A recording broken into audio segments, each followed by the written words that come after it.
stuff, especially in Siyasa and all that. Fantastic. Challenges, we were discussing the whole day, the challenges we face as a country and we face as a textile. I think textile in Pakistan are made for each other. Pakistan is laid out in a way by nature, like we have water coming from the north, and we have great plains in Punjab, and great plains in Sindh, and in the port. And then we have labor, textile is a very labor intensive sector. So we have all the elements, just that as we were listening throughout the day, how can we elevate it, how can we diversify the product, how can we add value to it. That's the most important area, I guess, as in academia, as industry, and thanks to Mr. Mujib also connecting us. We all need to work on that for sure. Also, there's so many opportunities, like we noticed that there's no viscose plant in Pakistan, there's no polyester plant in terms of like modern technology. There's a lot of segments that Pakistan is missing. A lot of other countries are taking that segments, of course. So there are a lot of opportunities. And especially for the youth, I want to say that continue believing in what you guys are doing. Textile in Pakistan is a bright future. There's no question about it. Thank you. Thank you very much, Mr. Mohammed Sultan. Now I actually to Mr. Hassan and Farag. And as representing the textile sector, I would like to ask you how can Pakistan leverage its strength in cotton, spinning, and even industrial in the export?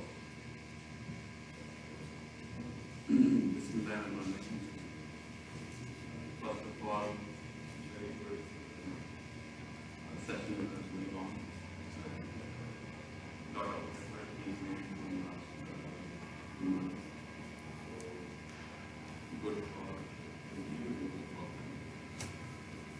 Regarding the question, I was looking at some data. Since we are talking a lot of binding problems there. With all those problems from last 20 years, tradition of war, terrorism, and everything. But if you look at the data, Pakistan core industry is being growing every 10 years, it doubles. If you see the data, 2010 the exports were 9 billion, then in 2020 it was 19. And last 50 years, exports of Pakistan been increasing every year. So now we are at 30 billion. So with all these restrictions and problems, still the growth is there. Actually, problem is we are living among near China and Bangladesh and competing with Vietnam. So problem came, Pakistan growth in last 10 years is 30%, let's say. So Bangladesh growth is 177%. And Vietnam growth is 200%. So that is why we feel that we are not good. So first of all, we are not that bad because there are a lot of young people sitting there, they need hope. And we need to know that we are doing something. The second important thing is there to grow any industry, there is a part which government has to play, which the regulation has to play. There is a part where industry has to do its role, and there is a part where human resource and academia. 5 years down the line, we can say there was no connection between academic activity and the industry. But now that problem is already solved. And we are sitting here and we are sitting in many seminars across Pakistan. And I think none of the students get jobless when they come out from the university. industry, they get the job. So the industry is doing its role, and we have developed good professional from the industry. So industry is doing it. The only thing left is the commitment from the government and consistent policy. Look, if we today wanted to develop a new plant, first of all there is a land problem, energy problem, water connection problem. Even though the industry is still growing, so means that we are doing. Yes, there are room for improvement in these sectors. One is, I think, marketing. We should do more techno-commercial marketing.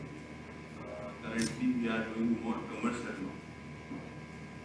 So there is a need, since the fabric requirement and consumer requirement is changed. As we already said that now consumers are looking into performance and speed and everything. So the salesman has to know all these parameters while going and explaining to the customer.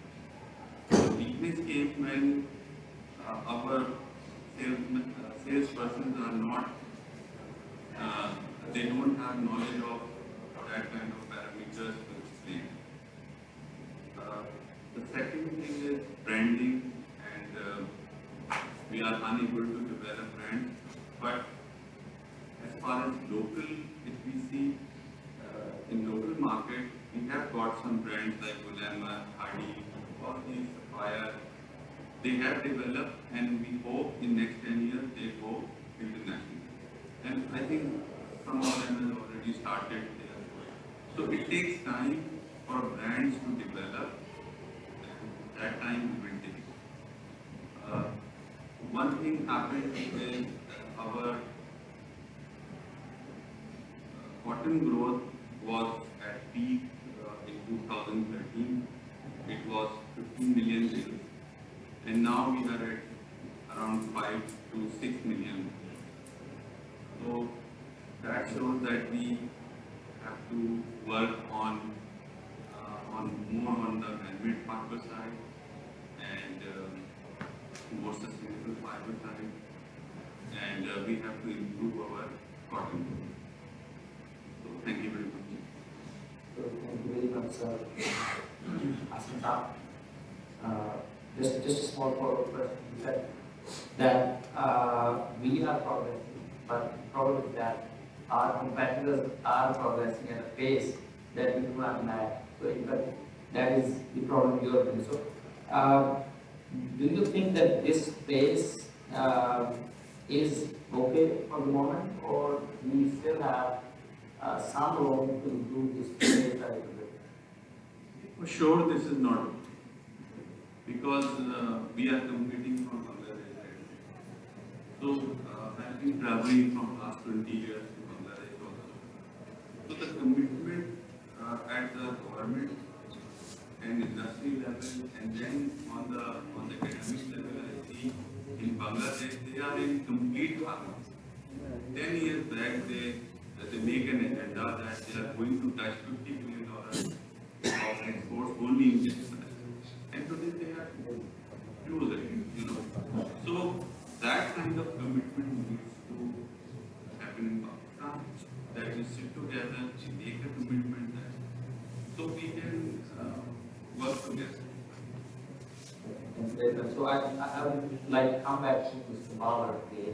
Because you belong to the denim industry, you did a lot of chemicals involved in washing. So what do you think?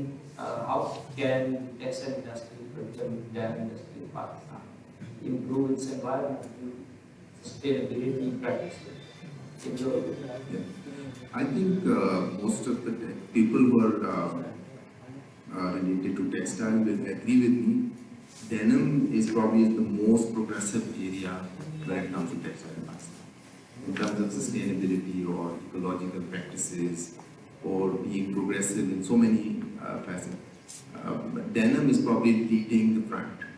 So like our company invested huge sums in. I've been seeing presentation with a lot of people talk about fiber recycling, but there are so many other areas of recycling. So a company like us invested a lot of money in fiber recycling, water recycling, chemical recycling, dyes recycling, the whole 360-degree circularity. So there are a lot of areas where we can save, we can put back things into loop. So I think denim is leading in terms of system right now. So your point is that we need to focus not only in recycling fibers, we should focus on the other parts of the supply chain. Exactly. Thank you very much. Answer, Mr. Musharraf, I would like to come back to you with a question that how do you think that the SMEs can play their role to promote the socio-economic development in the country? Because we have seen in the world that SMEs have a very, very important role. So what do you think that our SMEs, how can they play their role in the socio-economic development? देखिए, जो हमारे small medium exporters हैं, उनको जो basic उनकी ज़रूरियात हैं, basic needs जो हैं, वो अगर प्रोवाइड कर दी जाए तो बहुत बड़ा रोल प्ले कर सकते। सिंपली अगर उनको वो लैब लगाने के कैपेबल नहीं है, लैब नहीं लगा सकते, वो कोई सैम्पलिंग यूनिट नहीं लगा सकते, उसमें बहुत ज़्यादा कास्ट इन्वॉल्व है। उसके बाद उनको फाइनेंसिंग अगर लो मार्कअप पे की जाए तो बड़ा पोटेंशियल है। और सियालकोट में खासकर एंटरप्रेन्योरशिप बहुत ज़्यादा है। लोग R&D करना आज से 3 डेकेड से पहले जानते हैं, क्योंकि वहाँ पे दुनिया के बहुत से ब्रांड आ चुके थे।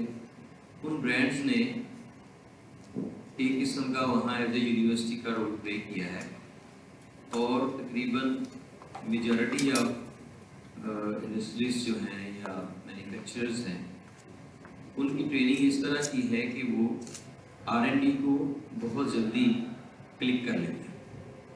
अगर उनको बेसिक सपोर्ट की जाए गवर्नमेंट की तरफ से या किसी एसोसिएशंस की तरफ से, उनके जो इनिशियल पैरामीटर्स होते हैं, अगर वहाँ उनकी हेल्प की जाए तो बहुत बड़ा रोल प्ले कर सकते हैं।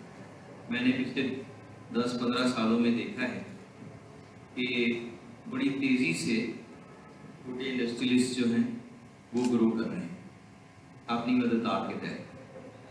अगर कोई अच्छी पॉलिसी दे दी जाए तो मैं बाकी पाकिस्तान की तो बात नहीं करता, सियालकोट में उनकी एक्सपोर्ट डबल हो सकती है।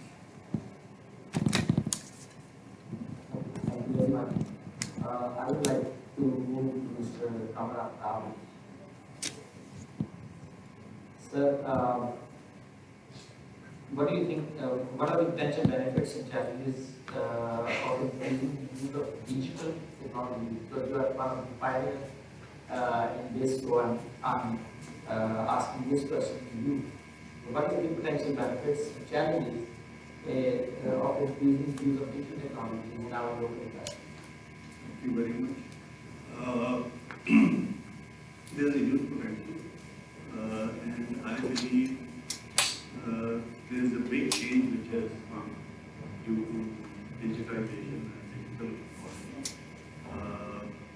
Fortunately, Pakistan is not that far behind when it comes to e-commerce. For example, it's the 47th largest e-commerce country in the world. Not a very impressive thing, but still we are doing good. It's about Pakistani local e-commerce is now about $7 billion. And fortunately for NPU and people like me who are already in textile, 20%